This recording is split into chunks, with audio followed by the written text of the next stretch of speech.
Hey, I'm PianoBruce, and today I'm going to be showing you some brilliant piano practice habits that are going to improve your technique, playing ability and confidence. It's important to warm up so that you can get your brain into gear and your hands moving so that you won't get any injuries when you're playing. You also want to get into a good flow so that when you practice, things will go into your brain a little bit easier. Start by playing simple things first to get your hands moving.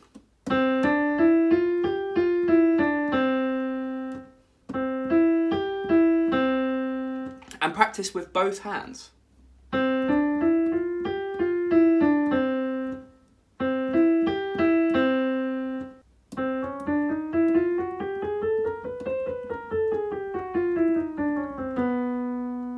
Start by playing softly, and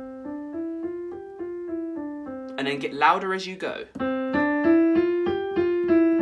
And speed up.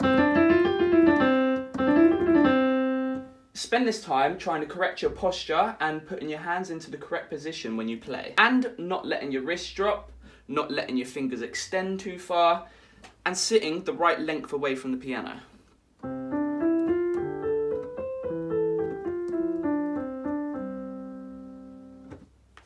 Once you've warmed up your fingers, it's important to spend another 5 to 10 minutes going through the piano essentials. This can include scales,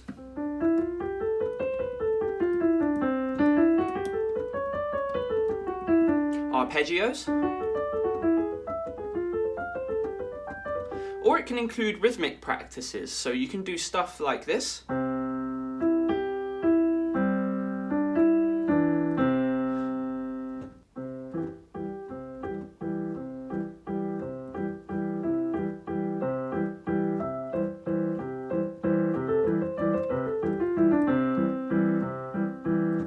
If you're learning a particular song, try to focus your technique on what you're going to be doing in that song. For example, if I'm playing Forellis,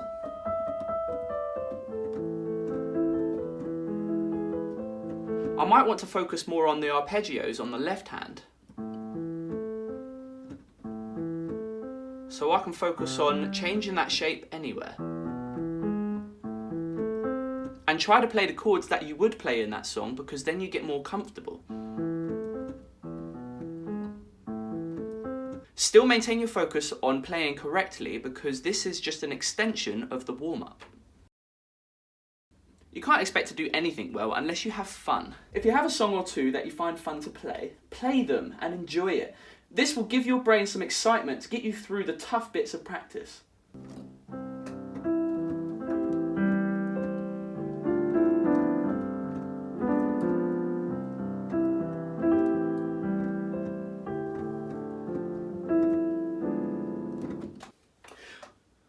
When I practice, I like to practice 2 songs at a time. So I will pick one difficult song, which is extending my ability, and I will pick one song that is easy to play, and I can probably learn it in about a week's time. So try to find something that is suitable to your level. I usually begin with going through a difficult piece first. Depending on how much time I've put aside for learning, I will spend about 2/3 of my time on this. So out of an hour, I'd use about 40 minutes for the tough song. After practicing this, I'll spend the remaining practice time learning the easy piece. You're welcome to do this the other way around if it suits you better. The best tactic to learn any song is to slow it down.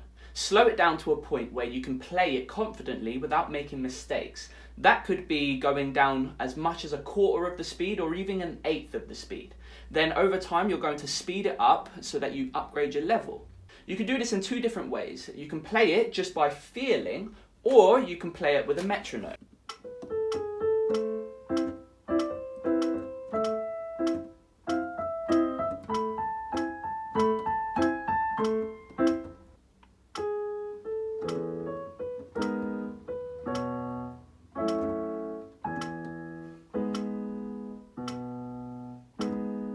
Is there any awkward rhythms that you can't quite get yet?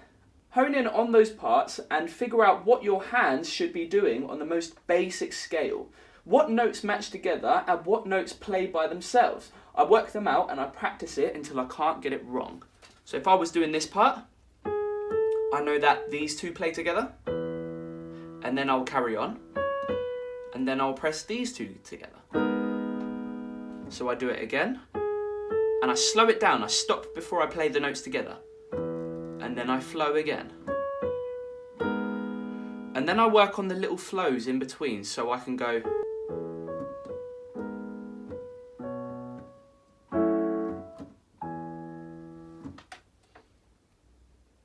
Break the song down into sections. I can't stress enough how important it is to break your song down into sections, because it's going to speed up your learning process. Breaking it down into bite-sized chunks will help you remember the song better, and you can always return to a section if you're doing another section very well. Now, these sections can be as big or small that you want them to be, but I'd suggest putting it into smaller sections because there's always maybe 2 or 3 bars that you're going to have a lot of difficulty with. So for this song, I can start off by just simply learning the left hand.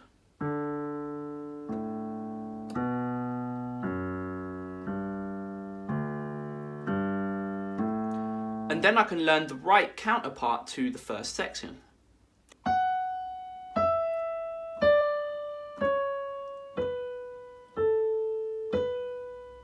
And then I put them together.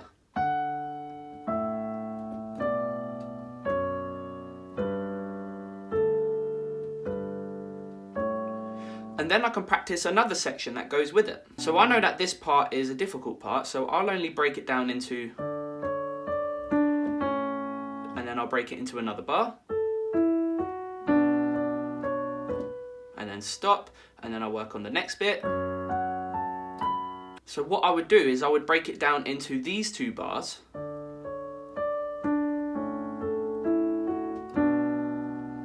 and work on that until I get it perfect, and then I'll do the next part. It's also useful to play the whole song that you're working on to start with and take note of the sections that need work, especially if you're 90% confident with the piece. Practice those sections and then link them together so that you can transition between them easily, and then practice the whole song with those sections added. The key to being able to learn piano is to listen to other people play and listen to yourself. Try to find a top 5 list of pianists that influence you the most and find songs that are your favourites of their works. You may only have one song that you like of a certain pianist. Take that song, see the way they play it, and take the favourite parts that you like and apply it to yourself. Imitate what they do and you'll be able to apply it to your own style, and then you can create your own unique style of playing. Remember, everyone's going to have a different list to you, so everyone's going to be unique in their own way. So don't be afraid to take influence from others to add to your own performance. The biggest and most important thing you can do is to have fun. Have fun at the beginning of your practice and have fun at the end of the practice. That means starting with something that you like doing. You might like a certain type of exercise, you might like a certain song. Play them and get yourself started in a good way. And at the end, play some more stuff that you like doing. I hope that these practice habits help you become a great pianist. And these practice habits can be applied to any other instrument, any other talent that you have, and also to life in general. Stay consistent and every few months try to reflect on yourself and see where you've improved. And this will keep you inspired to keep playing. Plan as you go. Try to find new songs that you want to play, try to find new pianists that inspire you, and also try to work on your own little compositions yourself. Everything is always going to add to your knowledge and improve your way of playing. If you've learnt something new, write down the name of that song so that you always have a list of songs you can return to. Thanks for watching. Be sure to subscribe to my channel so that you can get new tutorials and covers every week. I'll see you in the next video.